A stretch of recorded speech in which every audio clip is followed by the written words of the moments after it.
பரந்தூர் விமான நிலையம் தான் மிக முக்கியமான இது. நான் கிட்டத்தட்ட 2000 ஏக்கருக்கு மேல நாங்க எடுத்துட்டோம். பரந்தூர் விமான நிலையமா இல்லை விவசாயிகள் கண்ணீரானா? எங்கள் தலைவர் விவசாயிகள் கண்ணீர் பக்கம் தான் நிற்பார். இதை உறுதியாக சொல்றோம். மாண்பு முதலமைச்சர் நேற்றே சொல்லியிருக்காரு, கூடிய விரைவில் விமான நிலையத்துக்கான இடம் கூடிய விரைவில் அறிவிக்கப்படும் சொல்லியிருக்கிறாரு. ஆனால் எங்களுடைய தலைவருடைய முதல் பிரச்சாரம் காலடிப்பட்டது விவசாயிகளுடைய கண்ணீருக்காக. விவசாயத்திற்காக குரல் கொடுக்கும் சொல்லக்கூடிய டெல்டாவில் பிறந்தவர்கள் நாங்கள் சொல்லக்கூடியவர்கள் பரந்தூருடைய விவசாயிகளுக்கு எதிராக, பரந்தூர் மட்டுமல்ல திருவண்ணாமலையில் மேல்மா விவசாயிகளுக்காக குண்ட சட்டம் போட்டது திமுக. அப்ப இன்றைக்கு விவசாயிகள் மட்டுமல்ல ஒட்டுமொத்த நீர்வளமும் எத்தனை ஏரிகள் என்பது இருக்குங்கிறது மூத்த உறுப்பினருக்கு தெரியுமா? கிட்டத்தட்ட 200க்கும் மேற்பட்ட தமிழகத்தில் மிக அதிக ஏரிகள் 381 நிறைந்த மாவட்டம், ஏரிகள் நிறைந்த மாவட்டம். அப்ப 381 ஏரிகளை பத்தி அவங்க பேசினதில்ல, மக்களுடைய குரலுக்கு பேசினதில்ல. நேற்றே தெளிவா சொல்லியாச்சு. சென்னை விமான நிலையத்துடைய இன்னைக்கு இருக்கக்கூடிய பங்கு என்ன, அதை அடுத்த லெவல்ல கொண்டு போறதுக்கான அரசினுடைய நிலைப்பாடு என்ன எல்லாம் சொல்லியாச்சு.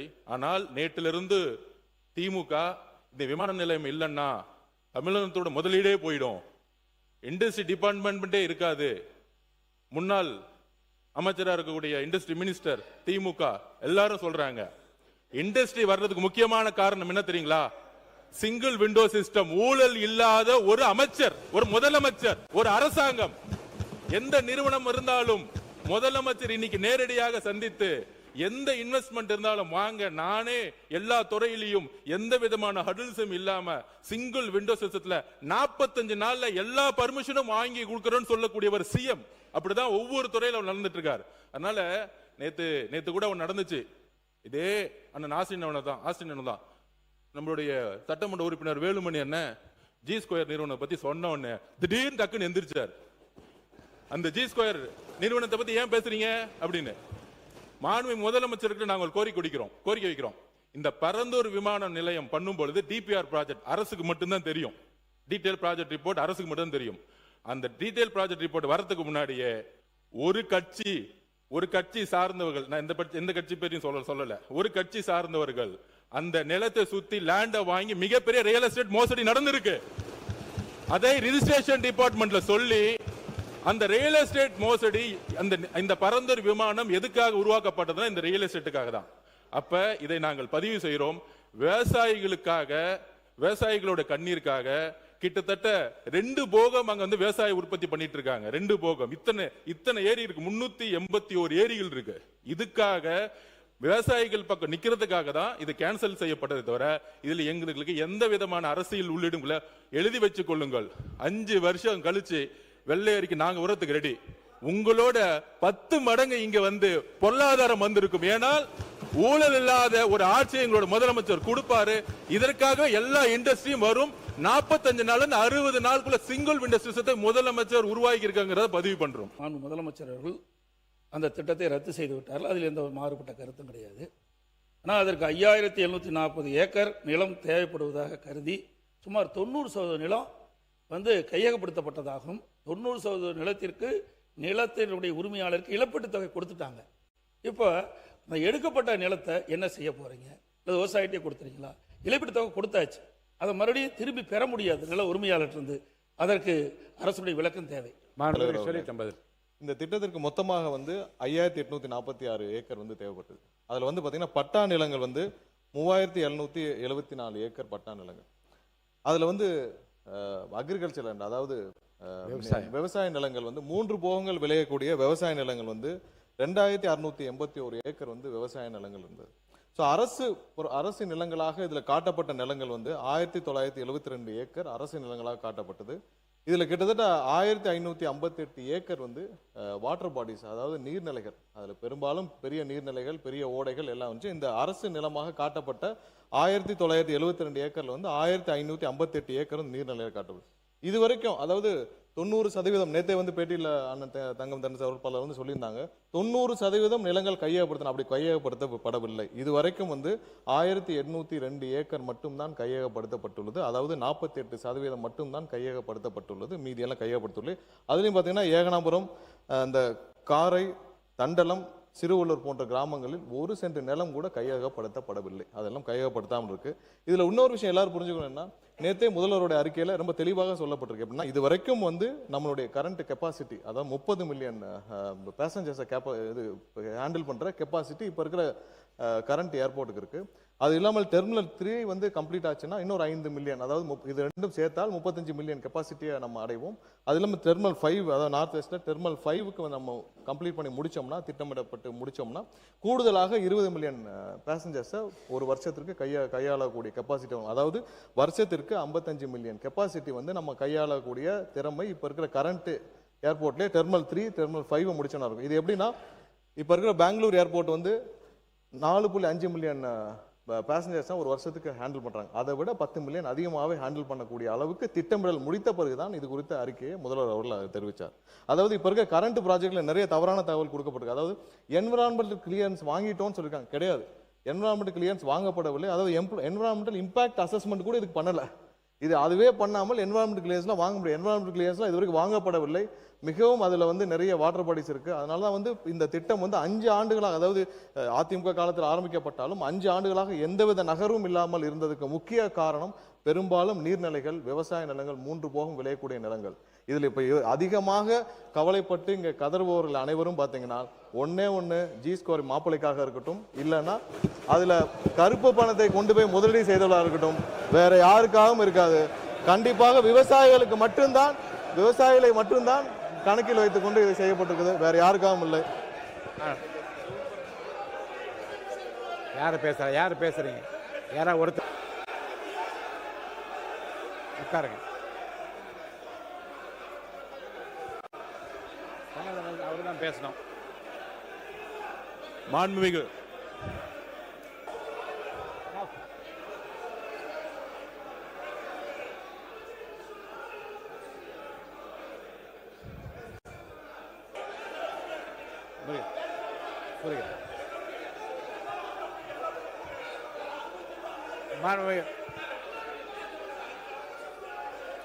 அவருக்கு முடிச்சிட்டுமே.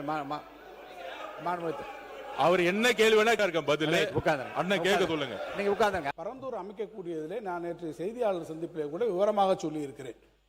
சென்னையினுடைய புவியியல் அமைப்பில் வேற எந்த இடத்துக்கும் கொண்டு போக முடியாது. நேரடியாக நாங்கள் ஒன்றும் உடனடியாக போய் பரந்தூரில் உடனடியாக போய் பார்க்கல. உங்களுடைய அதிகாரிகள் இருக்கிறார்கள், அவரிடத்துல கூட கேளுங்க. பரந்தூரை தேர்ந்தெடுப்பதற்கு முன்பு யார் அதுக்கு அப்ரூவல் கொடுக்கணும்? அப்ரூவல் கொடுக்கணும். எத்தனை சைட் நாங்கள் போய் பார்த்துருக்கோம்? சோழிங்கநல்லூரில் பார்த்துருக்கோம், படாலத்தில் பார்த்துருக்குறோம், பன்னூரில் பார்த்துருக்குறோம். ஒவ்வொரு இடங்களிலும் ஏற்கனவே பல இடங்களிலே அதை ஆய்வு செய்து அது ஏற்றுக்கொள்ளவில்லை. ஏர்போர்ட்ஸ் அத்தாரிட்டி ஆஃப் இந்தியா ஏற்றுக்கொள்ளவில்லை. காரணம் நேற்றே நான் விளக்கி இருக்கிறேன். சென்னையினுடைய கிழக்கு பகுதியிலே வங்கக்கடல் இருக்கிறது. அந்த பகுதியில் நீங்கள் போக முடியாது. நார்த்துக்கு போனீங்கன்னா ஒன்று மணலிலிருந்து எண்ணூர்லேருந்து எல்லா இண்டஸ்ட்ரியல் எஸ்டேட்ஸு, அந்த பக்கம் பழவேற்காடு ஏரி, சூழலியல் பிரச்சனைகள், அந்த பக்கத்தை நார்த்தில் போக முடியல. சவுத்துக்கு போகிறீங்க, சோழிங்கநல்லூர் போய் பார்க்குறீங்க, அது தாம்பரம் ஏர்பேஸோட நேராக வருது. அதோட ஏர் ஸ்பேஸுக்குள்ளே நம்ம வைக்க முடியல. ஏன்னா பிகாஸ் அது டிஃபென்ஸ் இதுக்குள்ளே இருக்குது. அடுத்து தள்ளி போனீங்கன்னா அந்த பக்கம் கல்பாக்கு அனல் மில் நிலையம், இந்த பக்கம் போனீங்கன்னா வேடந்தாங்கல் பறவைகள் சரணாலயம். எந்த பகுதியிலும் அங்கே போக முடியல. அது ஏற்றுக்கொள்ளவில்லை. இந்த இடங்களை எல்லாம் ஏற்றுக்கொள்ளவில்லை, ரிஜெக்ட் செய்கிறார்கள். அடுத்து எங்கே வர்றோம்? வெஸ்ட்டுக்கு தான் வர முடியும். வெஸ்ட் சைடில் போகும்போது தான் நம்ம 2 இடங்களை பார்க்குறோம். பன்னூர் ஒன்று பார்க்குறோம், பரந்தூர் ஒன்று பார்க்குறோம். பன்னூருக்கும் பரந்தூருக்கும் நடுவில் 2க்கும் நடுவில் நம்ம கம்பேரிசன் ஸ்டடிஸ் வருது. என்னென்ன விஷயங்களை பார்க்க முடியும்? ஒன்று டெக்னிக்கல் ஃபீசிபிலிட்டி பார்க்கலாம். ஒரு இடத்த பார்க்கும்போது டெக்னிக்கல் ஃபீசிபிலிட்டி, அந்த இடங்களில் பெரிய பெரிய EHVT லைன் இருக்கா, வேற ஏதாவது பெரிய இண்டஸ்ட்ரீஸ் இருக்கா, அதை ரீலோகேட் பண்ணக்கூடிய விஷயமும். இன்னொன்று மிக முக்கியமாக, ஒரு இடத்தை வருகிற போது எந்த இடமாக இருந்தாலும், எந்த தொழிற்சாலை, சிப்காட்டாக இருக்கலாம் அல்லது ஏர்போர்ட்டாக இருக்கலாம், எந்த இடமா இருந்தாலும் அடிப்படையில் நமக்கு நிலம் வேணும் இல்லையா? அந்த நிலத்தில் போகும்போது யாராவது ஒருவரை டிஸ்லோகேட் போக வேண்டும், அங்கே இருந்து மக்களை மாற்ற வேண்டும் என்றால் யார் எந்த இடத்தில் மிக குறைந்த அளவிலே மக்கள் அதனால் பாதிக்கப்படுவார் என்பதை கணக்கெடுக்கணும். அப்படி எடுக்கிற போது தான் பரந்தூரை நாம் அந்த இடத்தை தேர்வு செய்ய வேண்டிய நிலை வந்தது. இன்னொன்று காஸ்ட் ஆஃப் லேண்ட். இதெல்லாமே பல காரணங்கள். இவ்வளவும் பண்ணிதான் பரந்தூர் எடுக்கப்பட்டதை தவிர மாண்புமிகு பொதுப்பணித்துறை அமைச்சர் சொன்னதை போல அதில் எந்த விதமான ஒரு உள்நோக்கங்களும் நிச்சயமாக இல்லை என்பதை நான் திட்டவட்டமாக தெரியவில்லை. இல்லை இல்லை அவர் ஒன்று சொன்னார், மாண்புமிகு பொதுப்பணித்துறை அமைச்சர் அவர்கள் சொன்னார்கள்.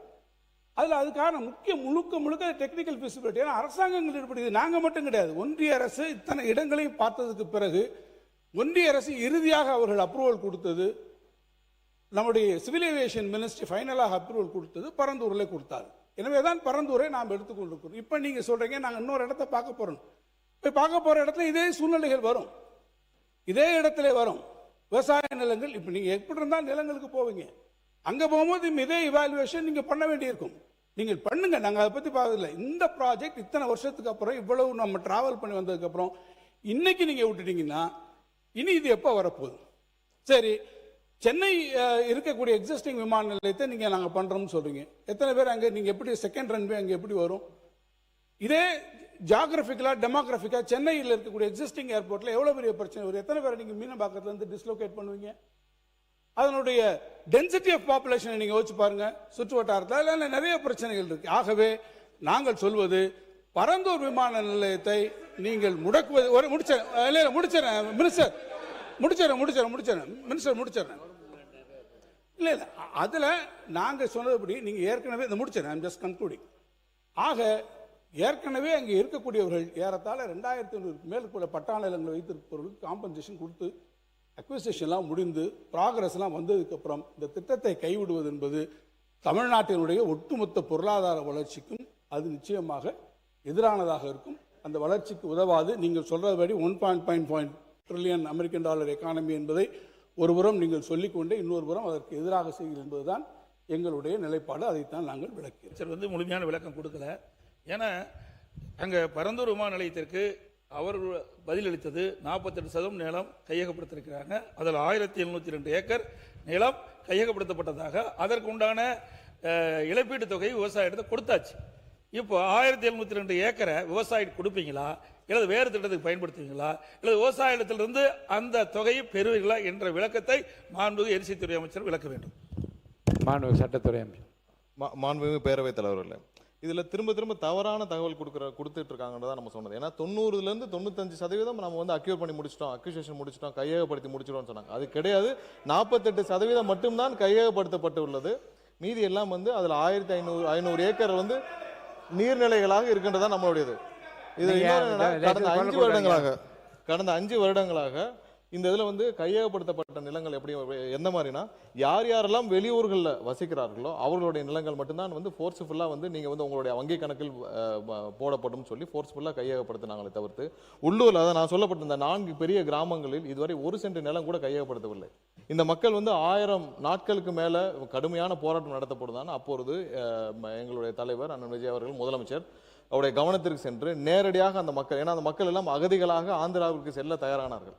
ஸோ அப்போ தான் வந்து முதல்வருடைய கவனத்திற்கு கொண்டு போய் அவரே வந்து அதை சமூக ஊடகங்களாக வழியாக பார்த்து இதை நம்ம கண்டிப்பாக கையில் எடுக்கணும்னு சொல்லி முதல்வராக அப்பொழுது எங்களுடைய தலைவர் நேரடியாக தலையிட்டு நேரடியாக அந்த மக்களுக்கு போய் சொன்னது. ஏன்னா அந்த ப்ராஜெக்டை ஃபுல்லாக அண்டர்ஸ்டாண்ட் பண்ணி அப்போ இருக்கிற ரன்வே வந்து இங்கே இருக்கிற நீர்நிலைகள் மேலே போக முடியாதுன்னு சொல்லி முதல்வர் அவர்கள் அப்பயே வந்து அந்த ஏர்போர்ட் அத்தாரிட்டிக்குரிய நபர்களிடம் எல்லாரோடையும் ஆலோசிச்சிட்ட பிறகு தான் அந்த முடிவை ரொம்ப ஆழமாக அந்த முடிவை எடுத்து இந்த இடம் வந்து ஏர்போர்ட்டுக்கும் ரன்வேக்கும் உகந்ததில்லைன்னு சொல்லி பல வல்லுநர்களும் ஆலோசித்து அதுக்கப்புறம் தான் அந்த முடிவே எடுத்தார். ஏன்னா அது வந்து அந்த இடத்துல ரன்வே போட்டாலும் அது உகந்ததில்லைன்னு சொல்லி முடிவை எடுத்த பிறகு தான் அந்த முடிவை எடுத்தார். இப்போ உங்களுக்கு தேவை நம்ம ஒரு 55 மில்லியன் நபர்களை ஹேண்டில் பண்ணக்கூடிய கெப்பாசிட்டி உள்ள ஒரு ஏர்போர்ட் தான். ஏன்னா இன்னைக்கு பெங்களூர் ஏர்போர்ட்டை கம்பேர் பண்ணுறீங்க. பெங்களூர் ஏர்போர்ட்டோட கெப்பாசிட்டி இன்னைக்கு வந்து 4.5 மில்லியன் 44 மில்லியன் நபர்களை தான் ஹேண்டில் பண்ணுறாங்க ஒரு வருஷத்துக்கு. ஸோ அதை விட 10 மில்லியன் அதிகமாக ஹேண்டில் பண்ணக்கூடிய கெப்பாசிட்டிக்கான திட்டத்தை வகுத்த பிறகு தான் முதல்வர் அவர் நேற்று வந்து அந்த இதுவே வந்து அறிவிச்சாங்க. ஸோ இதெல்லாம் இதுக்கும் தொழில்துறைக்கும் ஒன்றும் நீங்கள் பெரிய வித்தியாசம்லாம் பண்ண வேண்டாம். அதற்கும் இதற்கும் வேற வேரியேஷன். நம்ம அதை விட அதிகமான ஹேண்டில் பண்ணக்கூடிய கெப்பாசிட்டி வச்சு தான் பண்ணுறோம். இதற்காக சொந்த நாட்டு மக்களையே வந்து நம்ம அகதிகளாக வெளியேற்ற முடியாது. அதற்கான மாற்று திட்டங்களை கண்டிப்பாக உருவாக்கப்படும். கையகப்படுத்த நிலம் குறித்து கண்டிப்பாக முதல்வர் ஆலோசிச்சுட்டு என்ன முடிவோ பின்னாடி எடுக்கப்படும். அந்த பரந்தூர்ல தான் நீங்க எடுக்கிற லேண்டுக்கு காசு கொடுத்துருவீங்க, அங்க இருக்க விவசாயிகளுக்கு காசு கொடுத்துருவீங்க. ஒரு தொல்லியல் துறை அமைச்சரா சொல்றேன், 1000 ஆண்டுகால பொக்கிஷம் கம்பன் கால்வாய்னு ஒரு தொல்லியல் பொக்கிஷம் அங்க ஓடுது. இன்னொரு கால்வாய் உங்களால உருவாக்க முடியுமா? பரந்தூர்ல நீங்க அங்க ஒரு விமான நிலையம் கட்டிட்டா அது ஒரு உறிஞ்சி நிலம். மிகை நீர் வருகிற பொழுது அது இந்த சென்னைக்கு வெள்ளம் வருவதை தடுக்கக்கூடியது. அப்ப இன்னொரு வெள்ளத்தை சென்னை தாங்குமா? அப்ப பரந்தூர்ல நீங்க கிரீன் ஏர்போர்ட்லாம் கட்ட முடியாது. வேணா வாட்டர் ஏர்போர்ட் வேணா கட்டி மிதந்து வேணா போலாம். விவசாயிகள் சார்பில் சொன்னதை செய்த மாண்புமிகு முதல்வருக்கு நான் நன்றி சொல்கிறேன். மாண்பு தொழில்துறை அமைச்சர். மாண்புமிகு பேரவைத் தலைவர் அவர்களே, அவங்க முடிச்சிட்டு வரேதான். மாண்பு தொழில்துறை அமைச்சர் நமது முன்னாள் முதலமைச்சர் உட்காருங்க. மாண்புமிகு உறுப்பினர் வந்து கேள்வி கேட்டிருந்தாரு. இந்த திட்டத்தை கைவிட்டுட்டீங்க, கையகப்படுத்திய நிலத்தை வந்து என்ன பண்ண போறீங்கன்னு. மாற்று தொழில் திட்டங்கள் மக்களை பாதிக்காதவாறு கையகப்படுத்தப்பட்ட நிலங்களில் செயல்படுத்தப்படும். இதன் மூலம் தொழில் வளர்ச்சி மற்றும் வேலை வாய்ப்பு, பொருளாதார வளர்ச்சி இப்பகுதியில் ஏற்படும். அதை விட இவ்வளோ நேரம் வந்து ஒரு சில விஷயங்கள் வந்து பேசிட்டே இருந்தாங்க. ஏன் பரந்தூர் கைவிடப்பட்டது? இதுக்கு வந்து முக்கிய ரீசன் வந்து அங்க வந்து பல காலமா ரைஸ் கல்டிவேஷன் வந்து பண்ணிட்டு இருக்காங்க. அதாவது 3 சீசன்ஸ், சாம்பா, தள்ளடி, சொர்ணாவரி அப்படின்ற 3 சீசன்ல டிஃப்ரெண்ட் அந்த இது வந்து நம்ம கல்டிவேட் பண்ணிட்டு இருக்காங்க. ரொட்டேஷன்ல கிரவுண்ட் நட்டும் சுகர் கேனும் பண்ணிட்டு இருக்காங்க. அதே மாதிரி ட்ரை சீசன்ல பல்சஸ் அண்ட் மில்லட்ஸ் வந்து பண்ணிட்டு இருக்காங்க. இதை தவிர 10,000s of metric ton rice வந்து ஆனுவலி தமிழ்நாடு சிவில் சப்ளைஸ் கார்பரேஷனுக்கு வந்து கொடுத்துட்டு இருக்காங்க அங்க இருக்கிற விவசாயிகள். இது மட்டும் இல்லாம பிடிஎஸ் டிஸ்ட்ரிபியூஷனுக்கும் அவங்க வந்து கொடுத்துட்டு இருக்காங்க. இந்த நிலம் வந்து என்ன அப்படின்னு பாத்தீங்கன்னா, எப்பயுமே ஒரு வாட்டர் பாடி, அதாவது மழை பெய்யாம இருந்தாலும் அங்க வந்து கல்டிவேஷன் நடக்கக்கூடிய அப்படிப்பட்ட ஒரு விளை நிலம். அந்த இடத்த நம்ம வந்து இன்னைக்கு ஏர்போர்ட்டா மாத்தணும்னு சொல்லிட்டு இருக்கோம். இதை தவிர அங்க வாட்டர் கேனல் வந்து 2 இருக்கு. குணகரம்பாக்கம், கம்மங்கால் கேனல், 2 கேனல்ஸ் வந்து இங்க இருக்கு. இது வந்து எப்படி உங்களுக்கு செயல்படுதுன்னா, ஒரு ப்ரெஷரை ரிலீஸ் பண்ணி அந்த வாட்டர் பாடி வந்து தானாவே அடையார் ரிவருக்கும் செம்பரம்பாக்கம் லேக்குக்கும் இன்னைக்கு வந்து போய்கிட்டு இருக்கு. இதை நம்ம அழிச்சிட்டோம் அப்படின்னா ஆட்டோமேட்டிக்கா சென்னை சிட்டிக்கு வந்து உள்ளேயே ஃப்ளட் வர்றதுக்கான பல வாய்ப்புகள் இருக்கு. இவ்வளவையும் நம்ம அழிச்சு நம்ம ஒரு பரந்தூர் ஏர்போர்ட், நாம வந்து ஏர்போர்ட் வேணான்னு சொல்லவே இல்லை. இன்னொரு இடத்த நாங்க இந்த மாதிரி அது ஒரு சரிவான இருக்கிற ஒரு விளைநிலம், அந்த இடத்துல நீங்க எவ்வளவு தூரம் மண்ணை போட்டு ஒரு ஏர்போர்ட்டை நீங்க கொண்டு வருவீங்க? இது கொச்சின்ல நடந்தது. இதனால 14 நாள் வந்து அந்த ஏர்போர்ட் வந்து பூட்டி கிடக்கப்பட்டது. இதே மாதிரி ஒரு விளைநிலத்தை கொண்டு வந்து அந்த ஏர்போர்ட் 14 நாள் பூட்டி கிடந்தது. இது மட்டும் இல்லாம இன்னைக்கு எங்களுடைய மாண்புமிகு முதலமைச்சர் அன்னைக்கு ராகுல்ன்ற ஒரு பையன், இந்த பையன் அன்னைக்கு ஒரு பேட்டி கொடுத்திருந்தாங்க. எங்களுக்கு பரந்தூர் விமானம் வேண்டாம், நாங்க என்ன அந்த விமானத்துல பறக்கவா போறோம் அப்படின்னு எங்களை காப்பாத்துங்கன்னு ஒரு வார்த்தை சொன்ன அந்த ஒரு வார்த்தைக்காக இன்னைக்கு இந்த அறிவிப்பு மக்கள் கொண்டாடுறாங்க. அங்க நடந்த ஒரு ரீசன்ட் லோக்கல் பாடி மீட்டிங்ல விஜய் ரோடு அப்படின்னு சொல்லி நாங்க வைக்க போறோம்னு அறிக்கையே அவங்க வந்து இன்னைக்கு விட்டுருக்காங்க. மக்கள் அத்தனை பேரும். இதனால விவசாயிகளோட வாழ்வாதாரம் பாதிக்கப்படும், 1500 நீர்நிலைகள் பாதிக்கப்படும், 1000 குடும்பங்கள் இடம்பெயரணும். இதையெல்லாம் கன்சிடர் பண்ணாம ஒரு ஏர்போர்ட்டை நம்ம எப்படி அங்க கொண்டு வர முடியும்? இதை தவிர இன்னொரு வந்து கேட்டிருந்தாரு. நான் ஒரே ஒரு கேள்வி கேட்கிறேன். சென்னை ஏர்போர்ட் மீனம்பாக்கம் ஏன் நீங்க 5 வருடம் கிடப்புல போட்டு வச்சிருந்தீங்க? மேல இருந்து சென்ட்ரல் கவர்மெண்ட் உங்களுக்கு அன்னைக்கே அப்ரூவல் கொடுத்திருந்தாங்க. நீங்க ஏன் 5 வருஷம் அதை சும்மாவே வச்சிருந்தீங்க? உங்களுக்கே தெரியும் பரந்தூர் ஏர்போர்ட் வந்ததுன்னா இன்னும் 5 வருஷம் ஆகும்னு. ஆனா அதை எக்ஸ்பேன்ஷன் அன்னைக்கே பண்ணியிருந்திருக்கலாம். அதுக்கான சென்ட்ரல் கவர்மெண்ட் அதுக்கான அப்ரூவலும் கொடுத்தாங்க. என்ன நோக்கத்துக்காக நீங்க இதை வந்து ஸ்டாப் பண்ணி வச்சிருந்தீங்க? உங்களோட மனசாட்சியை நீங்களே கேட்டுக்கோங்க. நீங்க பேசுங்க, தொடர்ந்து பேசி முடிங்க. நீங்க பேசுங்க, உட்காருங்க. அவங்க பேசி முடிக்கல. இது மட்டும் இல்லாம இன்னைக்கு வந்து சொல்றாங்க இதனால வந்து தொழிலே வந்து பாதிக்கப்படும் தமிழ்நாட்டில். அப்ப 49% எலக்ட்ரானிக் எக்ஸ்போர்ட் வந்து இன்னைக்கு பரந்தூர் ஏர்போர்ட்டை நம்பி தான் இன்னைக்கு போய்கிட்டு இருக்கா. 41% எலக்ட்ரானிக்ஸ் எக்ஸ்போர்ட் இன்னைக்கு போர்ட் மூலமாகவும் ஏர் கார்கோ மூலமாகவும் சென்னை ஏர்போர்ட் மூலமா தான் அனுப்பிச்சிட்டு இருக்கோம். நாம வந்து இன்னைக்குமே எதையுமே நம்ம சொல்லவே இல்லை. எங்களுக்கு ஏர்போர்ட் வேணும், 2வது ஏர்போர்ட் வேணும். எக்ஸ்பேன்ஷனுமே உள்ள இருக்கிற காரிடோர்லே தான் வரப்போகுது. அந்த எக்ஸ்பேன்ஷன் ஏதோ அவர் சொல்றாரு எதையோ இடிச்சிட்டு நம்ம வந்து ரன்வே பண்ண போறோம்னு. அப்படியெல்லாம் கிடையவே கிடையாது. அதுக்காக ஏர்போர்ட் அத்தாரிட்டி இந்தியா வந்து ஏற்கனவே வந்து T5 முனையத்தின் பயணிகள் முனையம் வந்து உத்தேசிக்கப்பட்டிருக்கு. அதே மாதிரி T5 முனையத்தின் புறவழி சாலை தாம்பரம் மதுரவாயில் சாலை அமைக்க மாநில அரசின் அனுமதியும் ஒத்துழைப்பும் கோரியுள்ளது. நெக்ஸ்ட் 10 வருஷத்துக்கு இது வந்து நம்மளுக்கு கண்டிப்பா ஒரு இது இருக்கும். அதே மாதிரி அடுத்து செகண்ட் ஏர்போர்ட் மக்கள் பாதிக்கப்படாம, விவசாய நிலங்கள் பாதிக்கப்படாம, அதே மாதிரி சிப்காட்டும் அதே மாதிரி இருக்கிற மக்கள் பாதிக்கப்படாம, விளைநிலங்கள் பாதிக்கப்படாம, அப்படி இருக்கிற நிலங்கள் மட்டும்தான் கையகப்படுத்தப்படும். இந்த விமான நிலையம் அமைப்பது, விமானத்தை ஓட்டுவது என்பது ஒன்றிய அரசாங்கத்துக்கு அதிகாரத்துக்கு உட்பட்டது, மாநில அரசாங்கத்திற்கு அல்ல. மாநில அரசாங்கம் நிலம் கையகப்படுத்துவதோடு நம்முடைய பணிகள் முடிந்து விடுகிறது. அந்த ஒன்றிய அரசாங்கத்துடைய ஆணையை ஏற்று இது சம்பந்தப்பட்ட இந்த பரந்தூர் ஏகநாதபுரம் என்ற பகுதியில் 13 வில்லேஜுகள், 2 மாத்திரம் இல்லை, இந்த 13 வில்லேஜுகள் எடுக்கணும் முடிவு பண்ணப்பட்டு ஒரு குழு அமைக்கப்பட்டது மாநில அரசாங்கத்தின் சார்பாக. அந்த குழுவில் நான் தான் இடம்பெற்றேன். நம்முடைய மாண்புமிகு சட்டமன்ற உறுப்பினர் தங்கநேரர், மாவட்டத்தை சேர்ந்த அன்பரசு 3 அமைச்சர்கள் இடம்பெற்றோம். நாங்கள் நேரடியாக காஞ்சிபுரத்துக்கே சென்று மாவட்ட ஆட்சி அலுவலகத்தில் ஒரு விரிவான ஒரு நாள் முழுவதும் அந்த விவசாயிகளெல்லாம் கூட்ட அழைத்து பேசினோம். அவர்கள் அதில் 11 வில்லேஜில் இருக்கும், அவங்களே ஒப்புதல் தந்தாங்க.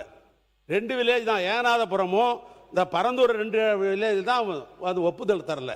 அதுக்கு பின்னால் இதே சட்டமன்றத்தை மேலே அமைச்சர் அறையில் என்னுடைய சேம்பரில் 2 முறை வர வச்சு நாங்கள் பேசணும். அந்த அடிப்படையில் 11 பேரும் முன்வந்து வந்த விவசாயி கொடுக்குற காரணத்தினால்தான் இந்த முயற்சிக்கு நாங்கள் தமிழக அரசு அதற்கு நாங்கள் ஈடுபட்டோம். ஒன்று, அதற்கு பின்னால் தொடர்ந்து நில எடுப்பு பணிகளுக்காக அங்கே டிஆர்ஓ ஆர்டிஓ எல்லாம் போடப்பட்டு பணிகள் நடைபெற்று கொண்டிருக்கிறது.